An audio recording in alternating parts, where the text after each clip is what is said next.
شهر رمضان الذي أنزل فيه القرآن هدى للناس وبينات من الهدى والفرقان آله وأصحابه أجمعين. ما لكم لا تتعلمون؟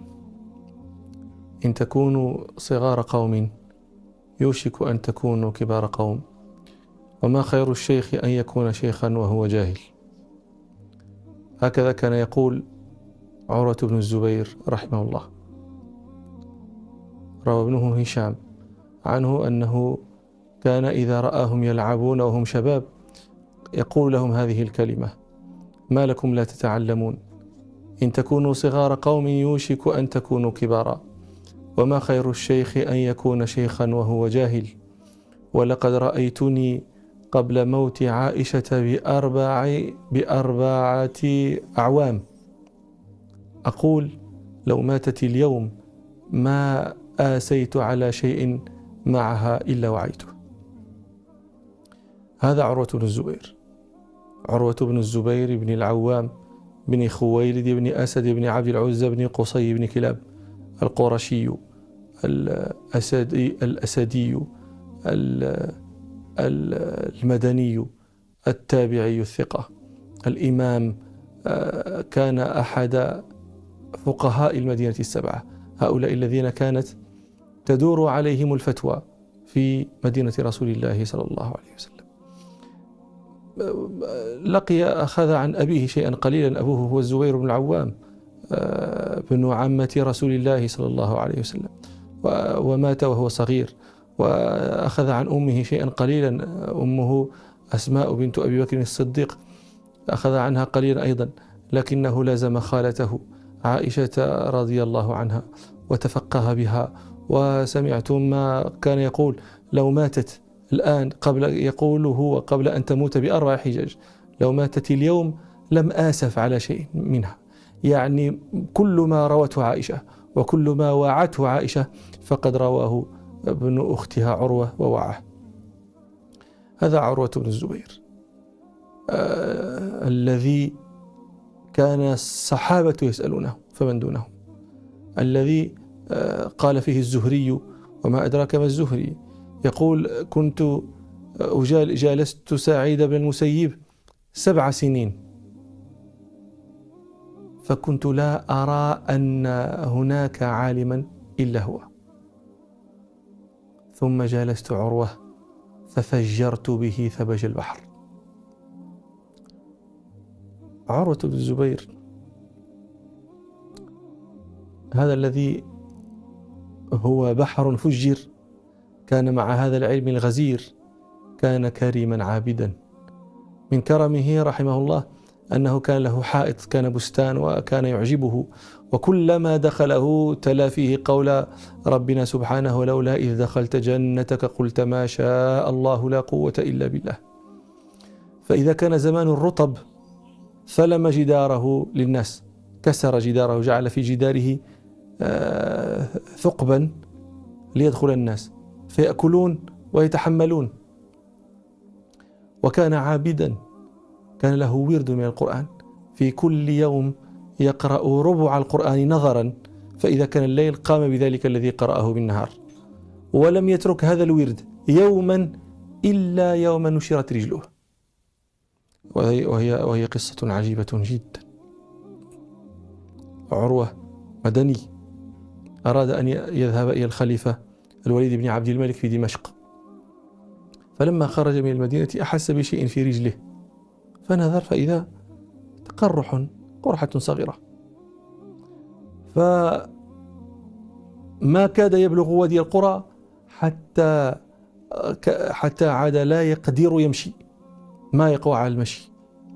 فما وصل إلى الخليفة عبد الملك إلى الخليفة الوليد بن عبد الملك إلا محمولا، وكان ذلك الذي أصابه الآكلة. فلما دخل على الخليفة الوليد بن عبد الملك قال له يا أبا عبد الله اقطعها، فأبى. فقيل له إنها إن بلغت الركبة قتلتك. فقال للخليفة دونكها، يعني اقطع الركبة.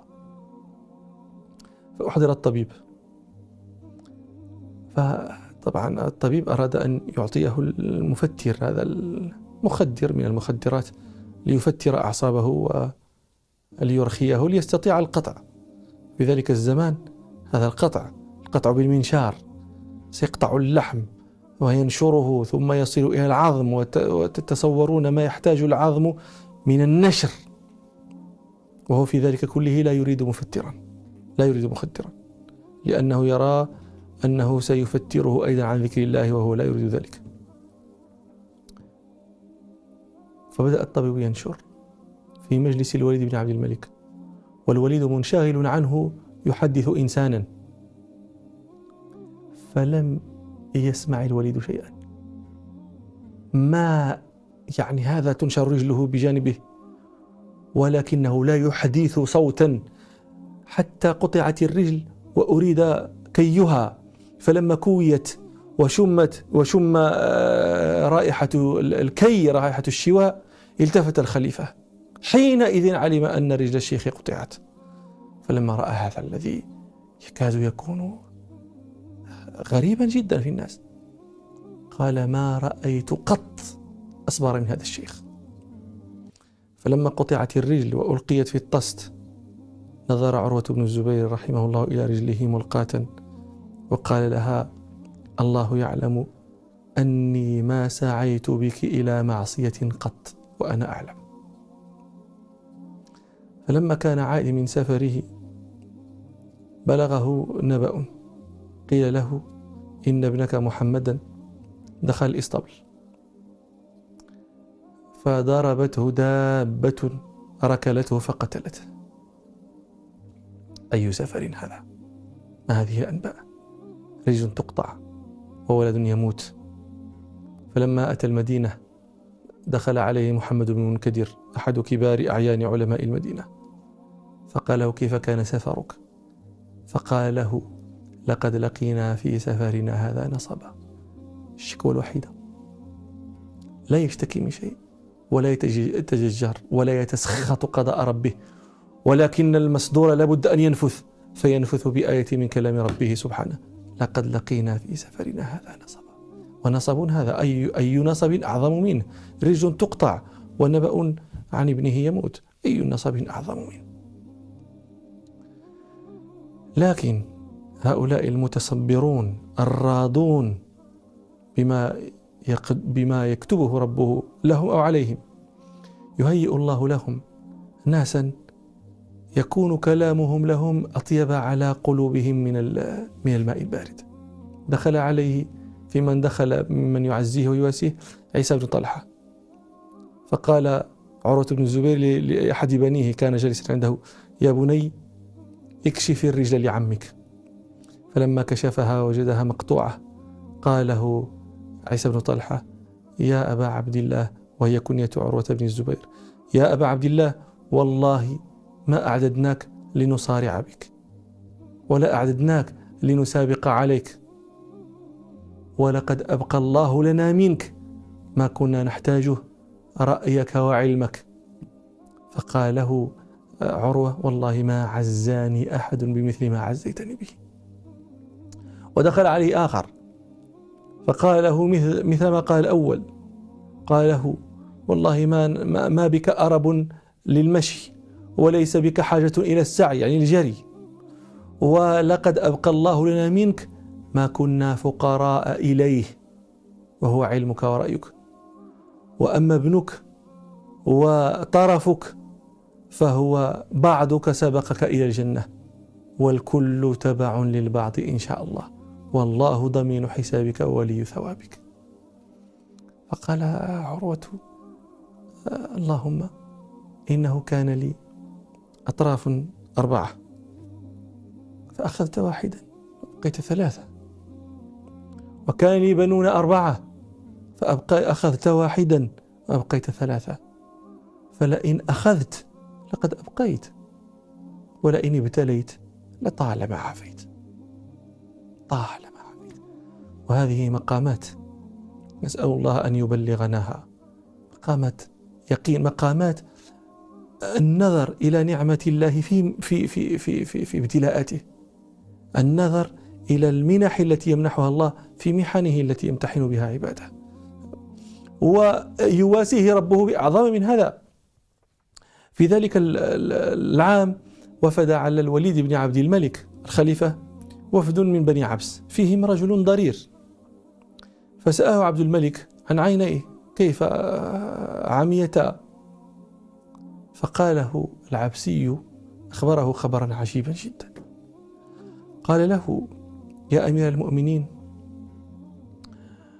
لقد بت ليلة بواد ما أعلم أن عبسيا ماله أكثر من مالي، يعني غاية الاتساع في الدنيا، غاية الاتساع في المال، لا أعلم عبسيا ماله أعظم من مالي، فطرقنا سيل فيضان. قال: فذهب بمالي وأهلي وولدي إلا صبيا مولودا وبعيرا، هذا الذي أبقى له الله، أبقى له السيل من كل ذلك الخير الذي يقول فيه هو لا يعلم أن أحدا من قومه أعظم منه مالا، فلم يبقى له إلا ذلك الولد الصبي المولود حديث عهد بولادة وذلك البعير. قال: وكان البعير صعبا فند شرد. قال: فوضعت الصبي، يعني هذا المال الذي بقي إن تركه يشرد ويهند لم يبقى له شيء. قال: فشرد. قال: فوضعت الصبي وتبعت البعير. قال: فلم أكن غير بعيد حتى سمعت صياح الصبي فالتفت فإذا رأس الذئب في بطنه يأكله، الذئب يأكل ابنه من بطنه، الولد أيضا لا ولد. قال: فتبعت البعير فضربني بخفه ضربة في وجهي كسرت وجهي وذهبت بعيني. قال: فأصبحت ولا مال لي ولا ولد ولا أهل ولا بصر. قال الوليد بن عبد الملك: اذهبوا بهذا إلى عروة بن الزبير ليعلم أن في الناس من هو أعظم بلاء منه. وهذه مواساة من الرب سبحانه لعبده عروة ليرى أن في الناس من هو أعظم بلاء منه، فلا يتدجر ويتسخط، ويصدق فيه قوله صلى الله عليه وسلم: انظروا إلى من هو دونكم فإنه أحرى ألا تزدروا نعمة ربكم عليكم. وعروة رحمه الله مثل هذا ينطق بكلام الحكماء، كان له كلام عجيب.